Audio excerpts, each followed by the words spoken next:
Share now. Can everybody see this full presentation here? Cool. So I wanted to talk about using design as a differentiator. So my background in design is from all types of brand design, marketing design. I've also worked at several startups in Chicago. That's what's called a product designer. So it's a lot of user interface, user experience design. So I kind of approach it, from all different directions. But the one thing I want to really focus on during this presentation is brand identity, because that is kind of where everything starts, and then it kind of filters down to all areas of your brand and your product. So the one thing about design that I really want to point out is that the earlier that your company can start focusing on design, the better off it'll be. So there are several studies that kind of prove the business value of design. So here's a really good one that Harvard Business Review did, where they took a bunch of companies. They had kind of a system that they put in place and ranked companies to figure out which ones were what they call design focus.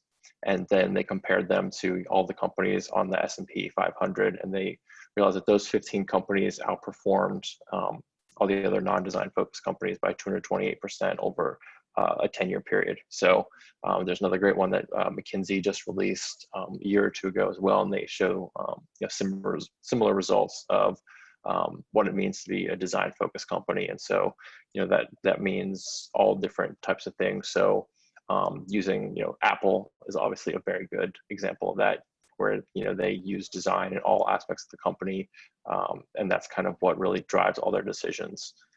So when it comes to brand identity, really approach it as, this is a great quote about it, where it really talks about it's a strategic business tool. It's not just something that is a item that you cross off on a checklist whenever you're working through something or launching a new company. It's really a tool and an asset that you really have to invest in, because it communicates your brand awareness, and it really builds this brand equity and allows people to connect with your company.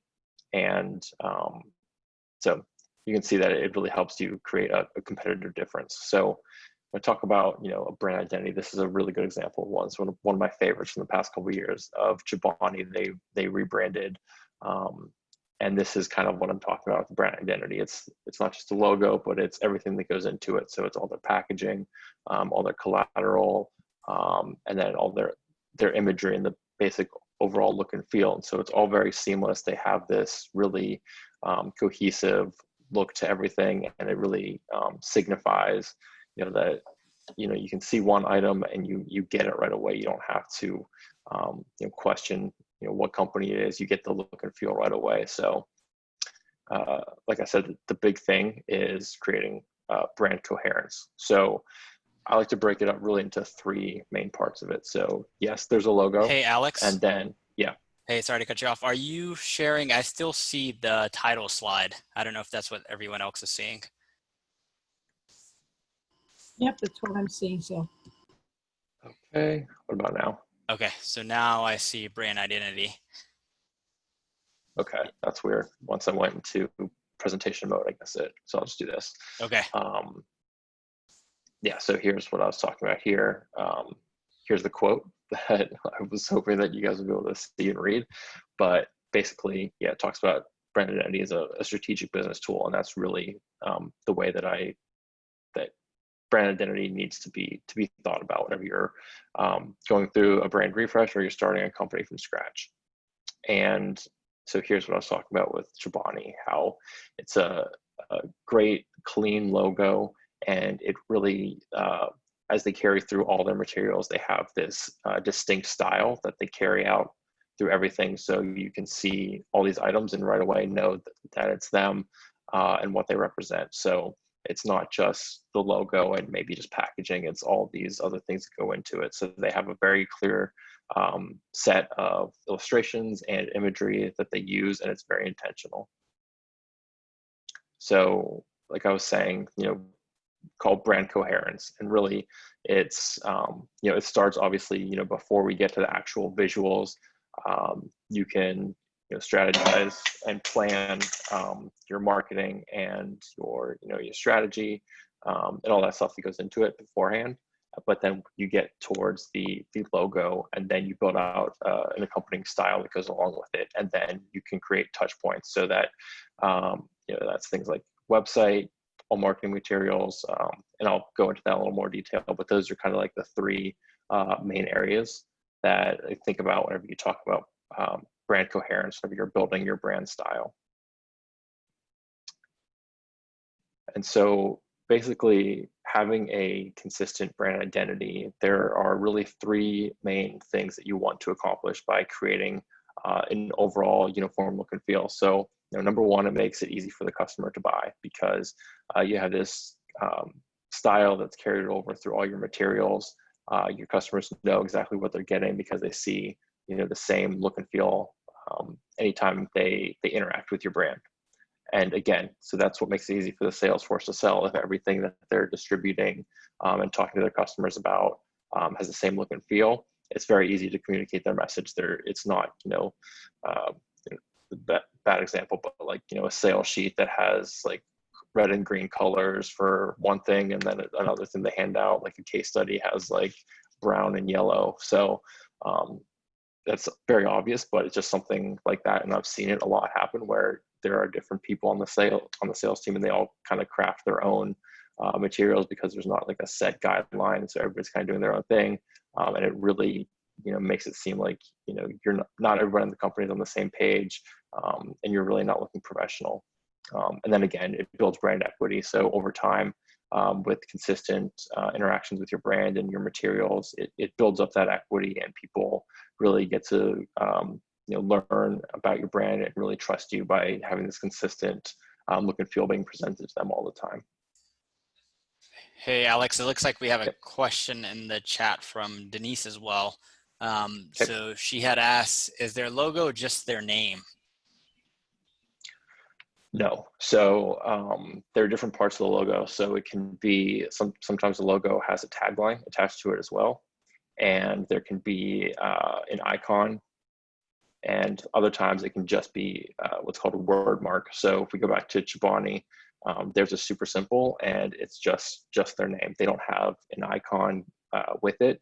And the way that they kind of create it to be unique is that, it's kind of a unique font. It has this shape to it and has that green color, but then it's also all the time used usually with like all these different imagery as well. So that's part of it too. So yeah, sometimes you'll see a logo will always have like a tagline or a slogan attached to it as well, which can get kind of tricky depending on where you use it. So definitely, if you do that, you definitely want to keep a small tagline attached to it.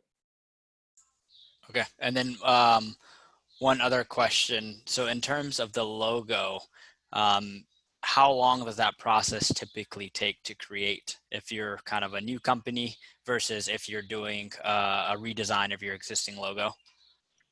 Yeah, so this is kind of the process here. And it varies from company to company because it always depends on how many stakeholders are involved, what's the budget. Maybe if you have a larger budget, you want to do more research, you want to interview more customers if you're an established company, because you want to get out there and understand, what people think of your brand, and then also, what you want to portray about your company. So it can take a month or two. I know one company in particular that I was talking to, it took them 18 months to do a very simple rebrand. And it was like very, very simple, but it was one of those things where there were so many people involved in the process that it just got dragged out. And then they had to, go through and roll out everything. They had the logo on the side of their building, so they obviously had to update that. So it definitely depends. Yeah, if you're a new company starting out, it's probably a quicker process just because you don't have that history and the stakes aren't as high if you're just doing a simple refresh. But again, there are lots of different reasons why you would want to do a refresh if you're an existing company. So it could be, your product's gone stale. Maybe you've had bad PR. Maybe you're kind of changing the direction of the company. Maybe there's new leadership. Maybe you're merging with another company and you're even changing your name. So all different types of reasons, and so there's really no set answer for really how long it'll take to go through the whole process. So I hate always answering and saying it depends, but it really does. There's so many different factors at play. So Yep. That's fair. yeah, feel free to interrupt me. I don't see the chat or anything. So yeah, there's one more question. So these questions are good. So if you have any questions, be sure to put them in the chat. The next question is from Ken, and he asks, is Chobani using a custom font? So I believe that's a good question. I don't know. It might be widely available now, but I think back then, this was 2017. I think that was more of a custom font. And so you'll see this kind of style of this serif font being used a lot now. And I think they were kind of one of the first companies to really make that popular again, because it's kind of like a retro font. But you'll see a lot of, if you start looking around now, a lot of like newer startups and like companies that are trying to act cool, they use this kind of bulky serif font that's kind of from the 70s pretty much.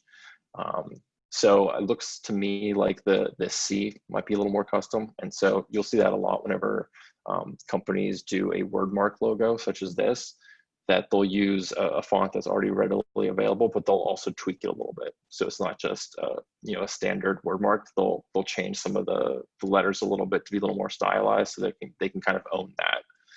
So it doesn't look like they just put up a regular old font. So yeah, good question. Yeah, sometimes companies do create their own fonts, which is something that you do see a lot now, because the companies that design and create their own fonts, they do charge a lot of money for you to use the fonts if you are a really big company and your fonts distributed in a lot of places. So Netflix created their own font, CNN uses their own font, YouTube uses their own font, and so that's a way to get around paying like the royalties to all these font designers, but they can just create their own proprietary font. So this is, the basic idea of the process. And so this is kind of condensing it down, but in the first step is a lot of research and strategy. So it's all different types of things. You can interview all the stakeholders, at the company. You can interview your customers. It's really interesting to find out what your own employees think of your brand, and then also what your customers think, and see if there's any overlap there. I've done that a few times, and it's pretty interesting to see where the overlap is, because once you see that overlap, then you can kind of head in that direction.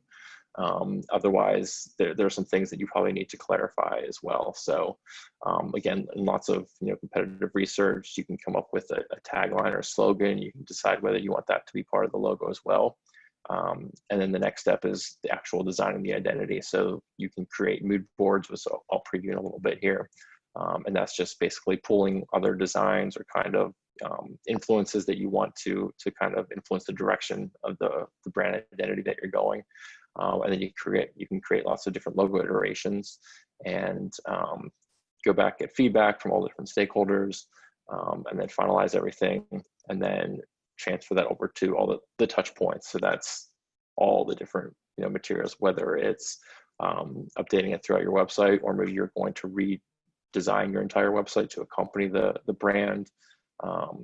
All your marketing materials, all your social media, you really want to have a unified rollout. So you want to prepare before you actually launch your new brand, so that you don't have your old logo or your old style in different places. So that's usually a pretty long and arduous process to make sure that all your logos and branding are updated throughout all the different touch points. And then the last one is basically called managing the assets, and that's creating the style guide that you'll use to create additional materials that you can distribute to other people at the company. So anytime anybody has to create a presentation or anything quickly, who isn't the full-time designer, they can at least have a style guide to go off of, to make sure that they use the logo and the style correctly. And then you can obviously launch it, and then it's kind of an ongoing process to continually make sure that you're managing everything correctly, and that you can always go back and tweak certain things. So it's not always set in stone. You can always go back and tweak some colors or some logos if you want. And that's kind of an in-between way. If you don't want to update your logo, but you still want to, you know, look a little fresh in a couple of years, you can still update your style a little bit as well. So when it comes to creating a logo, there are definitely some rules that you should be following and some things you should avoid. So you definitely don't want it to be complex. So this first one here, if you can see, this was the original logo for Apple that they kept for 1 year in 1976. So you can see it's, I think it's Isaac Newton. Yeah. Sitting under a tree with an apple falling on his head. But you can see it's so hard to see and even tell what that is. So obviously they switched to this very, very simple logo.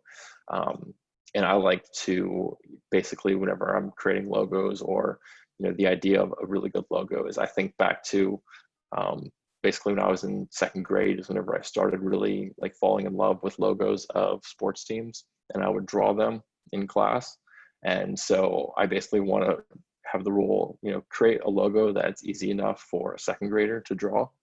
So that's kind of, you know, why the Apple logo is so good. That's why some of the best sports logos are the most simple.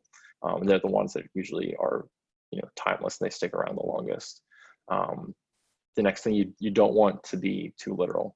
So this is something that I think a lot of people, you know, fall into that trap. And so a really good example is a dentist office. Is, you know, you see a tooth being used in logos a lot. So you don't really want to be too literal, because it's a little too obvious. And then also, if you're a company and you want to include all these things in your logo, like little icons of things that you do or services that you offer, that really limits you if you, you know, want to grow in the future and offer new things. So that's kind of something that I run into a lot with clients who want me to design their logo. They sometimes have a vision in their mind where they just want a bunch of icons that list out like all the services that they do, basically. And so that can get, you know, a little too clouded. And you really want to be aspirational. So it doesn't have to be a literal symbol. It can be basically something that portrays kind of the feeling of what you do or what you offer, you know, basically how you make your customers feel, how you want them to feel, where you see your company going in the future. So be aspirational. And then another thing is that you, for the most part, you really don't want to be trendy. So there are some examples of, you know, companies who maybe their whole idea is that they're trendy and they're fine with updating their logo and their identity, you know, every year, every couple of years. That's fine. Here's one example that I just found this week is, I don't really know this company. I don't know what they do. I just found them on a logo blog, and this was their old logo up top. And that's, you know, very, uses the trends of back in the day of all those gradients and those colors in that font. Was very trendy whenever they created the logo, but now they just updated their logo this year. And again, this is, you know, very trendy font, very trendy colors. So they're probably going to have to update it again in a couple of years whenever this goes out of style. So just something to keep in mind. And so there are some companies, some startups that, you know, that maybe they purposely have a logo or look and feel that is on trend because they want to attract you know, people who are looking for that, and then they can continually update because they do have a team of designers who are really into updating their look and feel. So, but overall, in general, you should go for the idea of being timeless. So it shouldn't really identify exactly, like, you know, which time period it's from. It shouldn't stick out too much. So obviously the great example is Coca-Cola, where they've had this same logo for, I think, like over 100 years now, and it's changed maybe a little bit, but in general, it's really been the same thing. So yeah, the idea is that you want something that can withstand the test of time and not have to go through too many iterations. Hey, Alex, question Yep. from Denise. So she's wondering if the Coca-Cola font was trendy back in the day. Yeah, that's a good question. I know that if you look at the original Pepsi logo, it actually was very similar to that same type of yeah, like script font. But yeah, it's definitely withstood the test of time, just because the color that they use is pretty timeless, and then just the way that they're able to add the additional graphics around it also helps as well. So it's yeah, everything that goes into it. But yeah, that's a good question.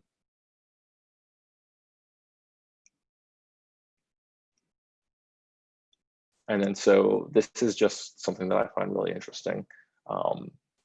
The science of basically the shape of your logo and how you create it. So the way that people recognize the logo, this is the order that they see it. So if it's from a distance, and when they look at it right away, they'll see the shape first, then the color, then the overall form of it. So that's also something to keep in mind if you are working on a logo that has an interesting shape and a distinctive color. So you want to have those different items that really stick out, and so that they'll be memorable for people whenever they look at you from a distance. So I just think it's really interesting, and I always think of it. So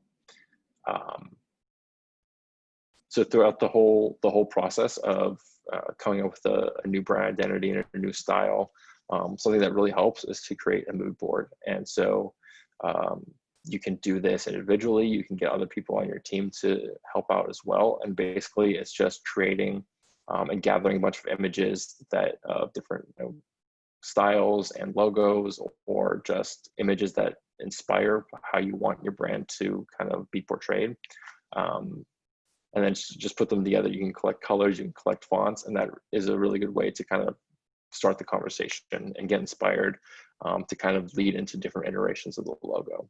So I'm going to, here's an example of a logo that I did for a client a couple of years ago. So the one on the left was their old logo, and the one on the right is where we ended up. So you can see that they were a wealth management company, and basically, they used kind of these modern tools. They had a research partner that they worked with in New York, and they really had some cutting edge material that they would release to their clients. But obviously their logo and their brand, it just didn't portray that, and they kind of blended in with all the other financial advisors that were around. So we really wanted something that was simple and clean, but also very modern. So use black and this bright green color, as opposed to this dark green and this gold, which you kind of see a lot with financial advisors. So then you want to, like I mentioned earlier, you want to create a style guide. So once you actually have the logo, then this will influence all other materials that you create in the future. So you at least want to pull out the right colors, pull out the right fonts, use some examples of imagery or some icons. And so you can just have that ready to go whenever you're creating all these new materials, which you'll have to do whenever you roll out the new logo. So here's what I talk about whenever I talk about the touch points. So you can apply that new style with that new logo to this imagery. This is a website design and some marketing materials as well, so some print materials. And so you can kind of see how going from this to this leads to this. And so basically these touch points, they include all these different items, and these are just a handful, but there are all these things to think about basically whenever you roll out your brand identity in areas that you want your your brand and your logo and your new style to touch. So you definitely have to keep all of those in mind. Even small things like invoices and sales emails, whether you have like a signature in your email, it's just those small things that are a big touch whenever people are interacting with your company and your brand. Just to make sure that you have that familiar look and feel through everything that you interact with the customer. So we had a question from Sarah. So her question is, so do you recommend not using your full company name and logos? And then what must-haves / key elements are included in a style guide? You should include in your logo what you want to go by, if that makes sense. So if you're referring back to this, this was actually, so the way this worked out was original version of this just had the DBR & Co. shortened as part of the logo, and then the name of the company, DB Root & Company, next to it. And then they saw that, and then they realized, oh, maybe we should just go by DBR & Co. So they actually changed their name now to DBR & Co. And that's kind of what they go by. So again, it's one of those things where, yeah, in a normal instance, it would be the full name of the company.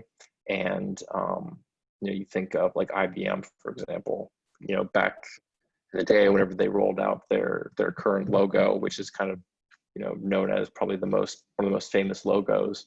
They were international business machines, but they just had IBM in their logo. And now obviously they're referred to as IBM.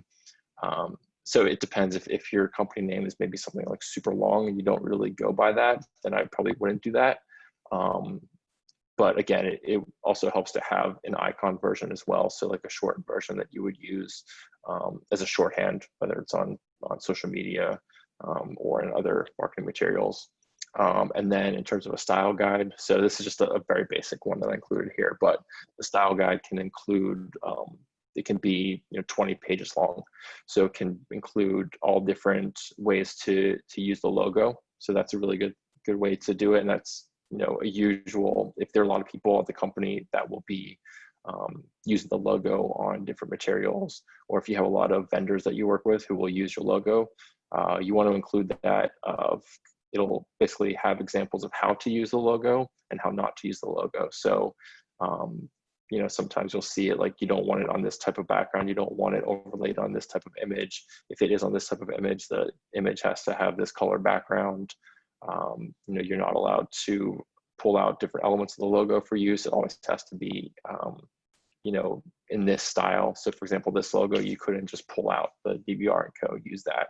It has to be, the full black box with the green outline as well.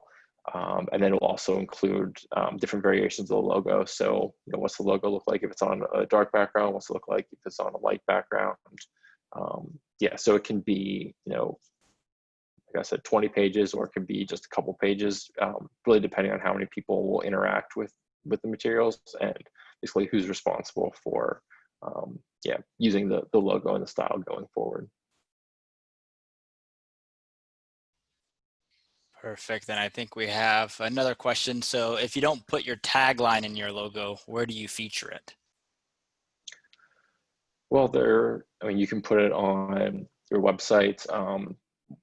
What I see a lot is that you can create two different versions of the logo. So there's a version that's just your standalone logo, and then a version that you have with the tagline. So, the version with the tagline can be used on different promotional materials. It can be used, maybe on your website, but usually not, because it's usually the logo's, up in the top left corner and the tagline can be kind of small.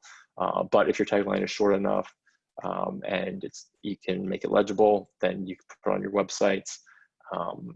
They're just, on social media headers, you can include the tagline. So yeah, like I said, there are times where there'll be two different versions of the logo, and I've done that plenty of times for clients where, there's just a version of the standalone and then a version with the tagline attached to it. And then of course, taglines can change throughout the years, so you'll have to update your logo with the new tagline as well.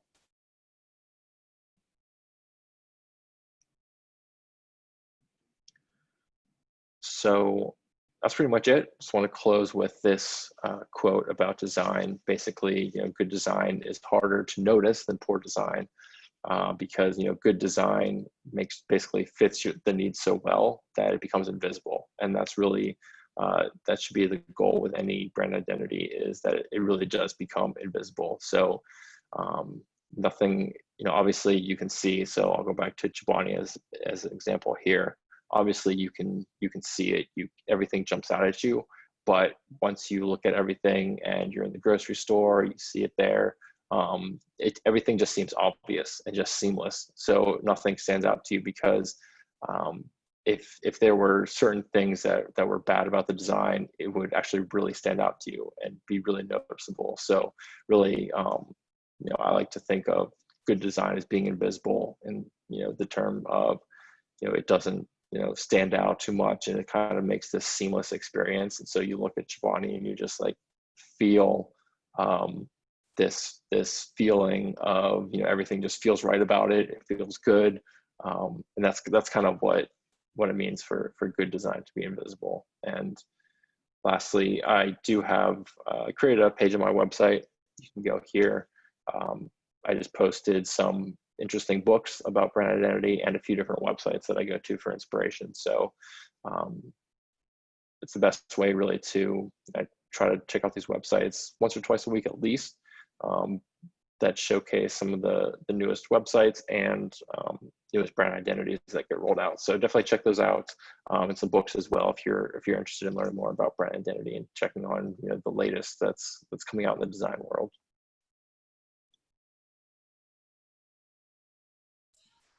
Perfect. Thanks a lot, Alex. I think we have a few more questions rolling in. So I might have more of a personal question, but in terms of design and branding, is there ever too early to start thinking about design? Or should you always be thinking about like your logo, your branding, your design from day one of the business? Yeah, you really need to be thinking of it from day one. So because then you'll end up having to play catch up a lot. And so I work a lot with startups. And so a lot of the time design is kind of an afterthought, but then they're at the point where they're developing a product and they actually want to, start presenting to investors and potential customers. And they realize that they don't really have this cohesive look and feel to everything. And then once you're able to put that in place and have this professional looking presentation, and you're able to send these one pagers and these sales sheets and these case studies to investors and potential clients, it makes you appear more established than you actually are, and that really goes a long way. One client that I'm working with, they're a healthcare startup, and their customers are these big hospitals. And basically these hospitals, they don't want to invest all their money in this small startup that's only been around for a year or two. They want to, and they sign these like 3 to 5 year contracts. So they don't want to, invest in this company that's not going to be around in 2 years. They want a company that, realize that they're serious. And so by creating, a professional look and feel and a professional brand identity, that signals that, they're there for the long run. They're a long-term partner. And that's kind of the big thing with startup branding, is that you really want to present yourself as a viable option, not just, you don't want to appear like you're just this small company that's just getting started, that doesn't really know what you're doing.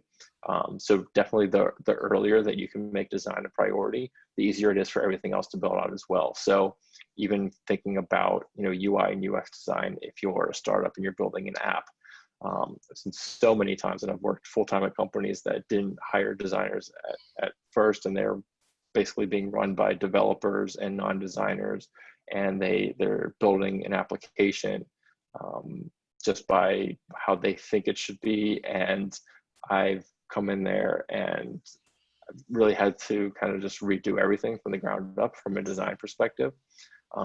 Whereas if you hired a designer up front, then that would really make things a lot easier moving forward, and you wouldn't be wasting all this time and money going back and trying to fix everything. So again, like there's studies too that talk about the success of startups and companies that have either a design co-founder or a designer who was one of the first hires of the company. And so off the top of my head, Airbnb is an example that a designer was a co-founder. Twitter had a design co-founder. So companies that take design more seriously at the beginning definitely experience a lot more success generally in the long run. Perfect. And follow-up question to that from Denise. And so her question is, but for a startup, isn't there also the danger that if you design your brand too early, it won't fit what you actually end up doing?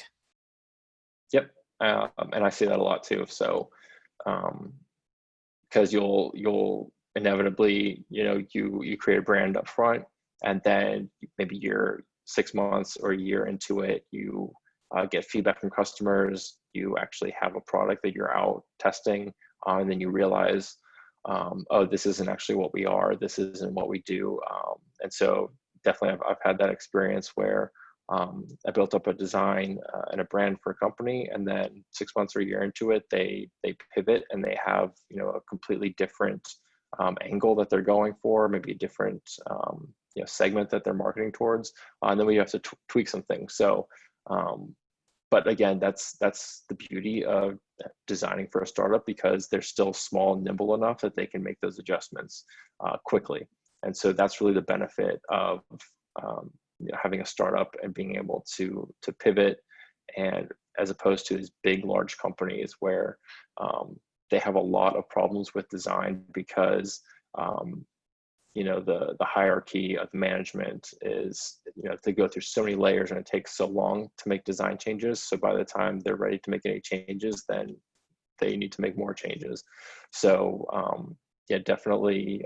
That's why I enjoy working with startups, because, you know, there's that, you know, that quick, nimble process that we're able to do. So yes, it can cost more money to do that, but if you're able to you know, create a quick brand upfront, not have to go through the entire process of, because you're a new company, you don't have to go through the entire process of you're doing all this research into your existing brand because you don't have it. It's a lot easier to go through the process of changing in a year or two whenever that happens.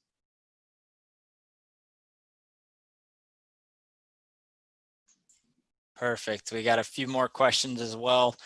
Question from Sarah. So how many colors do you recommend including in your color scheme / style guide? Yeah, that's a good question. Usually 2 or 3 primary ones. So it does depend. So yeah, so in this example here, these are kind of the 2 main colors that use a lot, and then these grays here are more complementary, and they're kind of used sparingly. Interestingly enough, Chobani, their style guide, which I didn't include on this, but they have maybe like 10 to 12 different ones, just because they have so many different product lines, and so the colors correspond to, you know, like all these different flavors that they have.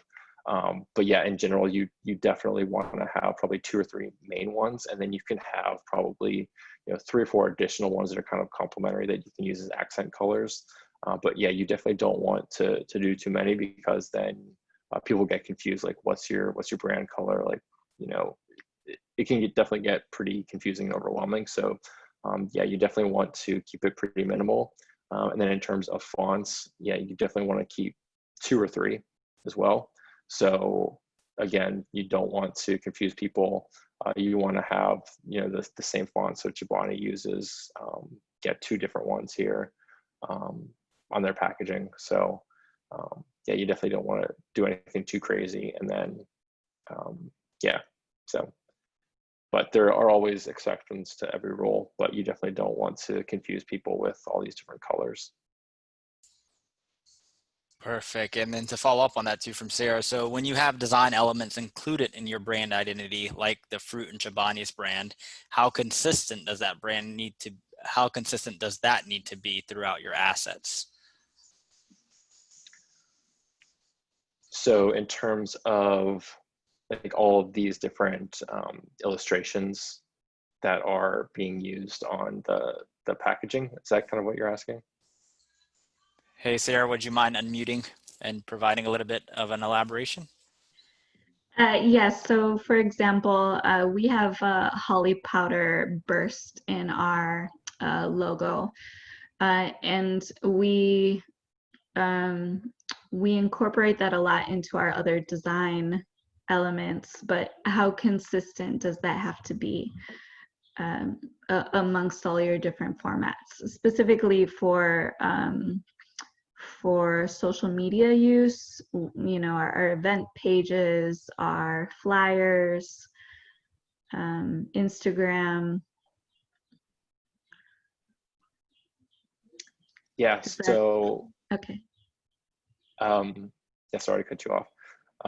Yeah, if you're talking about like a burst that's exists in your logo, then it's kind of what you're identified with. So people know that burst, they know that symbol. And so in that case, it seems like it makes sense to use it in a lot of different places, kind of like as an accent. So I haven't seen your logo, your materials, but I'm imagining, you know, on social media graphics, maybe it can be, it's like a background image kind of, or like faded out a little bit. Yeah, when you do that, you just want to make sure that it's somewhat consistent. So otherwise it can get too crazy and people might not realize that it's the same icon if you use it a lot of different ways. So sometimes you might want to do that. Maybe you want to do a different color every way you use it, so it can kind of show that it's a little diverse. But in general, if you really want people to recognize that icon as part of your logo whenever you use it in a lot of different places, you want to be pretty consistent with it. So maybe you do use the same opacity or the same color or the same location within your graphics, so that people can you know, kind of get used to seeing it in the same spot, and they can identify that icon with your brand. So if that makes sense. Yeah, so a follow-up, that's actually, that's really great. So follow-up to that would be, are you saying that variations of the actual Holly Potter shape is something I should avoid? So let's say, you know, I have like a very specific circular burst that is in my logo. Should I try and keep that shape and not go into more, like for some of our Facebook covers, we've used more of a sweeping, like a different shape of the Holly Potter. Is that something I should avoid doing? I probably have to see how you use it, but my initial reaction would be to stick with the same one, just so that people can identify that symbol with your brand. Because if you're using all these different ones that are kind of similar but different, then people might get confused. So I think it's really powerful if you're continually using that same symbol. Then people can definitely get used to that and recognize it with your brand. So like I mentioned, it kind of builds that brand equity, and people can you know, get familiar. Anytime they see a post, right away they'll see that shape, because like I mentioned earlier, like, you know, this shape is the first thing that they recognize. So they'll see that and they'll instantly think of you and your company. Thank you. That was really helpful. Yeah. Thanks. Perfect. And I know we're getting a little bit close on time here, actually 5 minutes over, but so I'll make this the last question. So question in from Ken. So he said, great presentation, Alex. How comprehensive are your typical engagements? Logo, web, business card, social?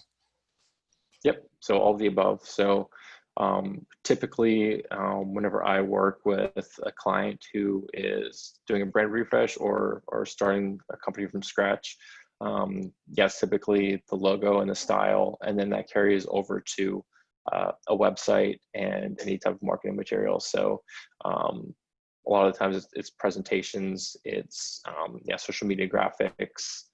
It can be sales collateral. So one pagers are a big thing, just because if I'm working with a startup, they'll send that to potential investors. So yeah, it can definitely be pretty comprehensive.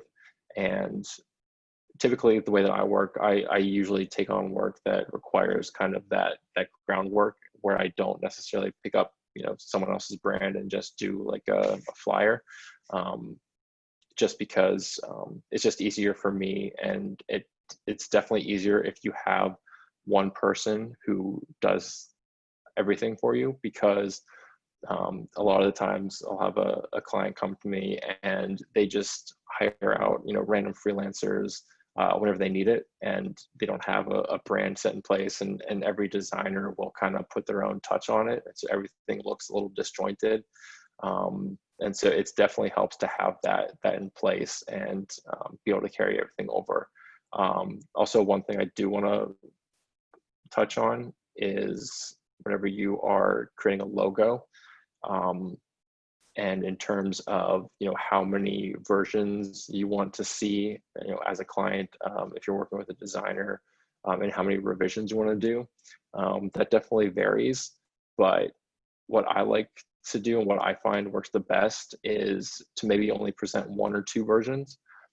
because at that point there'll be a lot of back and forth with the clients, research into their brand, research into their customers, and by that point, I should have a good understanding of basically, the look and feel that I should be going for. So, sometimes people, typically working with designers, or what they'll expect is maybe 3 to 5 versions. And at that point, it can just be, you're just creating these versions and you're just throwing stuff out there and seeing what sticks. And in the past, whenever I've done that, I usually have 1 or 2 that I think like really hit the nail on the head. And then I include a third one. That's just kind of like, I'm just doing this just to include a third one. And then the client always likes the third one. So and that happens a lot. So I typically try to stay away from that.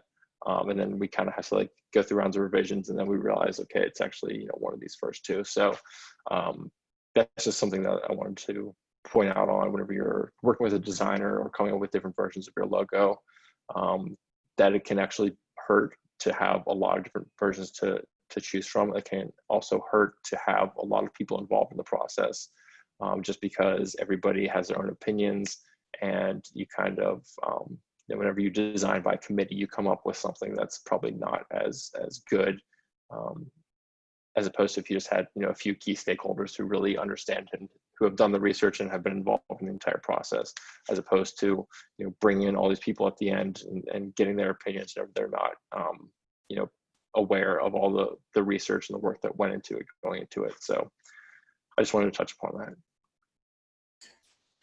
Perfect. I know we're a few minutes over time. Heather asked, could you put up the touch point slide real quick for her?